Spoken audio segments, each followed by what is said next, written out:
Great. Okay, so where's Doug? Cap, would you mind going and getting Doug? Thank you. Thanks. Doug, wake up, it's PCM. Oh, thanks, Cap, and welcome, everyone, to the June Provincial Coordinators Meeting, where ONA leaders have gathered at the Nottawasaga Inn here in beautiful Alliston, Ontario.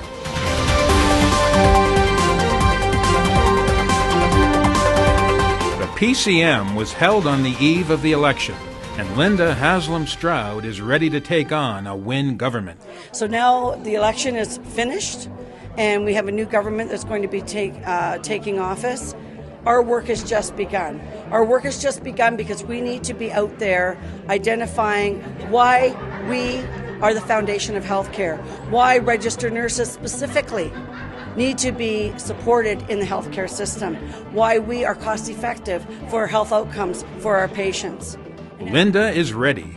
As Ann Clark discovered, so are our leaders. Well, I think it's really important to have political action as an agenda item on all of our executive meetings and our bargaining unit meetings. We need to be telling our members what's going on that's going to impact them right at the front lines. This is our reality, and we need to get comfortable with it.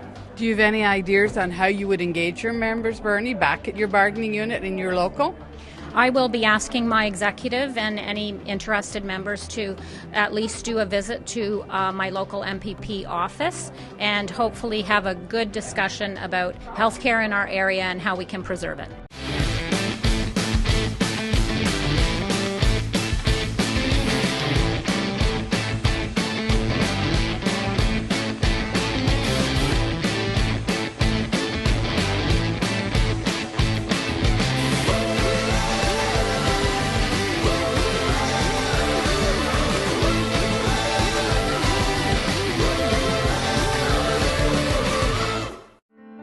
The real long-term benefit of this campaign to ONA is on the member engagement side.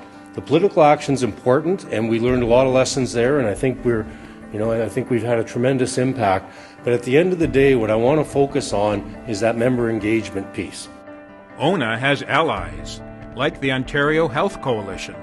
We'll hold a lobby day. We'll lobby all 107 MPPs with people from their riding. We'll hold a day of action at Queen's Park. We're going to put this on the agenda as the first item to defeat the private clinics. Newly organized members from the Rapids Family Health Team in Sarnia have joined the fight. You were actually recruited by two different unions, and I wondered if you could tell us why you chose ONA. When we met with both the unions, both the staff members and Candy and I, the feel was that ONA understood healthcare, understood all the different professions. We have 11 different disciplines that we're working with, and ONA just understood the issues that we're facing, and we felt that they would be a stronger advocate on behalf of our team. Our goals moving forward as a bargaining unit team and as president is to try to get parity with the hospitals, get the same compensation as hospitals get, and to be recognized more strongly in the community as the hospital nurses are. Human rights are also at the forefront for ONA. Pam Mancuso introduced our new documentary celebrating World Pride. Union rights as human rights, to me, they are one and the same.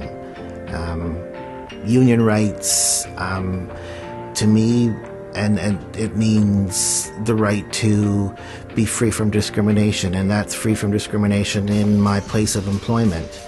To me, that is the same as a basic human right. It would mean free to work in an environment that's safe and free from reprisals. Challenging the employer on those things can make positive change, and we were able to make positive change in some of the places I've worked at just by having a Human Rights and Equity Committee set up, just by having them do education to make our members and their managers aware of what they should and shouldn't be doing. When it comes to employment and even friends, there are times where you stay in the closet. You have to kind of second guess yourself. It's a comfort level. And being a part of a union it's just that comfort level is there. It's the union walks the walk. It doesn't talk the talk. And I think back to one of my earlier jobs that I had when I came to Toronto, which was in around 1997. It was at a financial organization downtown, corporate, and in the washroom on the bathroom stall, it's not long ago, it actually said, kill all fags. And it actually was a bit of a struggle for me to actually act on that with my manager. At that time, in that organization, there wasn't a lot of structure or anything around human rights and equity. When you see words like that scrawled, that's you, right? That's who you are. Andy Summers interviewed 2 members who found the documentary moving and important.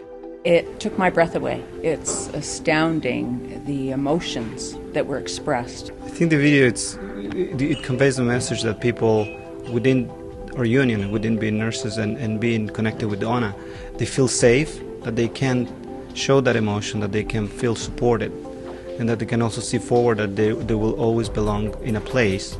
They will always be represented by a union that it's very inclusive.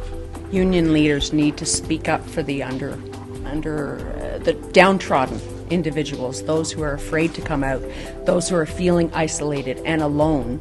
That's, as a union leader, my job, to embrace those people and bring them out in a safe environment and educate everyone else to understand equity starts with each one of us. And if one person is not being treated properly, none of us are being treated properly.